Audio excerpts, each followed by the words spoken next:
Ya, Bapak pernah baca khatam Quran kan tuh dari Al-Fatihah sampai An-Nas, pernah nggak ketemu nama Dajjal? Ya nggak ada. Dan para ulama sudah selesai mendiskusikan kenapa Allah tidak memasukkan Dajjal di dalam Al-Quran. Kesimpulan mereka karena Allah ingin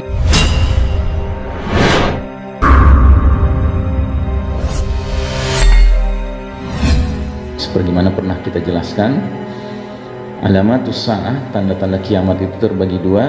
Ada alamatus sughra, tanda-tanda kecil, dan ada alamatul kubra, tanda-tanda besar. Tanda-tanda kecil jumlahnya sangat banyak, sedangkan tanda-tanda besar jumlahnya hanya 10.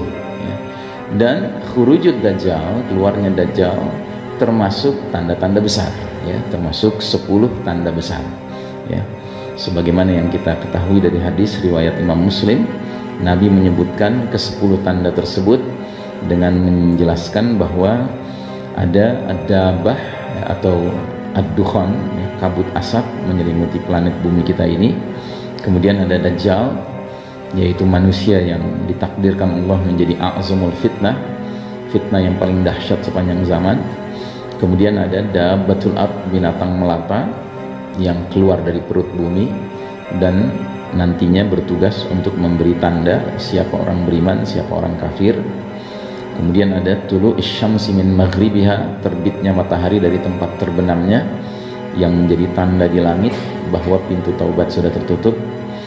Kemudian nuzulu Isa ibnu Maryam alaihissalam, turunnya Isa alaihissalam yang akan memainkan peranan sebagai Al-Masih, juru selamat. Isa alaihissalam yang membunuh Dajjal, Isa alaihissalam yang mengajak semua orang kafir, semua orang ahli kitab Yahudi Nasrani bertaubat mengikuti agama Nabi akhir zaman, agama Islam ini. Dan kemudian Ya'juj wa Ma'juj. Ya'juj wa Ma'juj adalah dua umat yang dikurung di balik dinding yang dibuat oleh seorang penguasa bijaksana ribuan tahun yang lalu bernama Zulkarnain. Lalu 789 kata Nabi adalah thalathata khusufin, 3 pembenaman bumi. 1 pembenaman bumi di timur, 1 pembenaman bumi di barat, dan 1 pembenaman bumi di Jazirah Arab. Sedangkan yang terakhir nomor 10 adalah narun takhruju minal Yaman, api keluar dari Yaman menggiring manusia ke tempat berkumpul untuk mengalami dahsyatnya peristiwa kiamat. Nah, ini hadis riwayat Muslim menyebutkannya seperti demikian.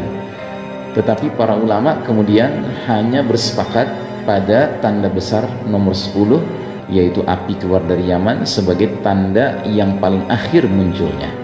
Sementara tanda nomor 1 sampai 9 para ulama memiliki perbedaan pendapat tentang kronologinya, dan saya condong kepada pendapat yang telah dirumuskan oleh Syekh Dr. Al-Mubayyad.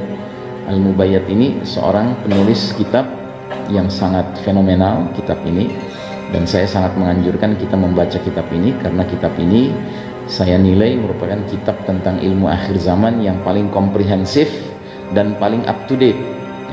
Dan memang penulis kitab ini Dr. Muhammad Ahmad Al-Mubayyad, beliau adalah ulama yang hidup bersama kita di zaman ini dan sekarang pun masih hidup.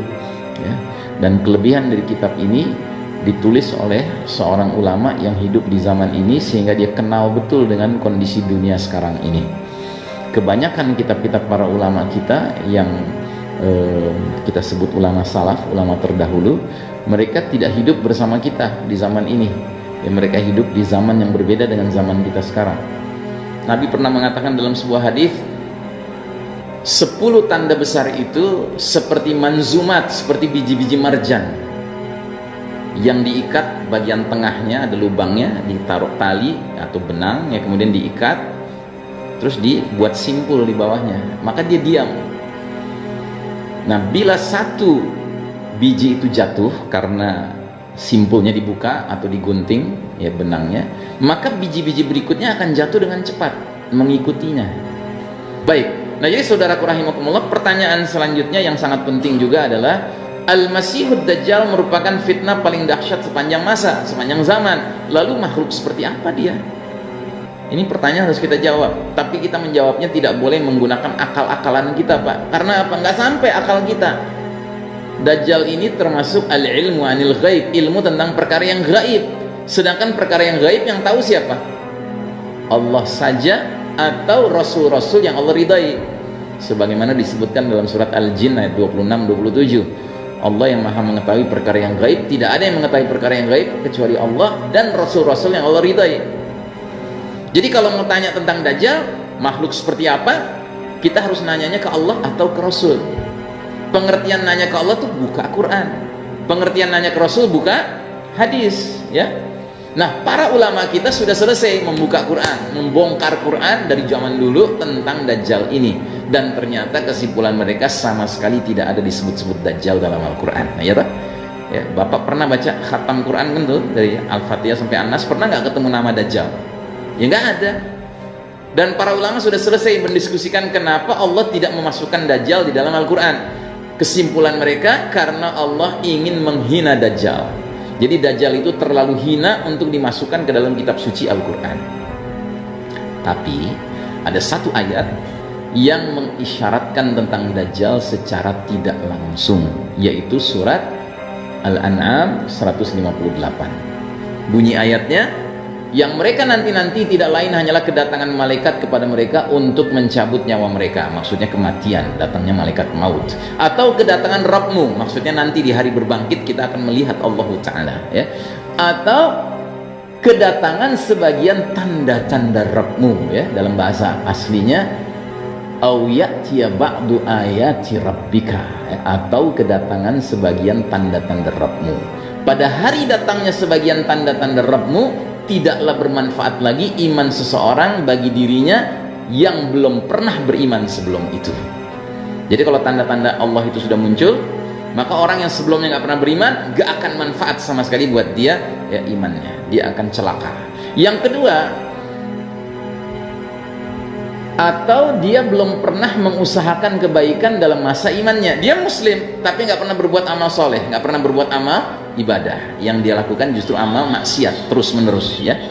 Nah, bagi dua kelompok manusia ini, kalau tanda-tanda Rabbmu ini sudah muncul, sebagian tanda-tanda Rabbmu ini nggak ada manfaatnya lagi, celaka mereka. Katakanlah, tunggulah olehmu, sesungguhnya kami pun menunggu pula, ya. Ini ayatnya. Ayat ini oleh para ulama kita dijelaskan dengan sebuah hadis riwayat Muslim. Hadisnya sebagai berikut.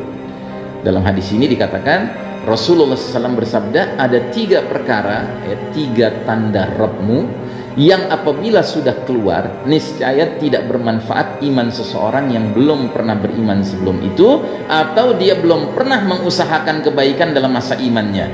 3 tanda itu adalah terbitnya matahari dari tempat terbenamnya dari barat, keluarnya Dajjal, dan makhluk melata di bumi, binatang melata di bumi. Kalau 3 tanda Allah ini sudah muncul, ya, orang yang nggak pernah beriman sebelum itu ketemu Dajjal sudah habis.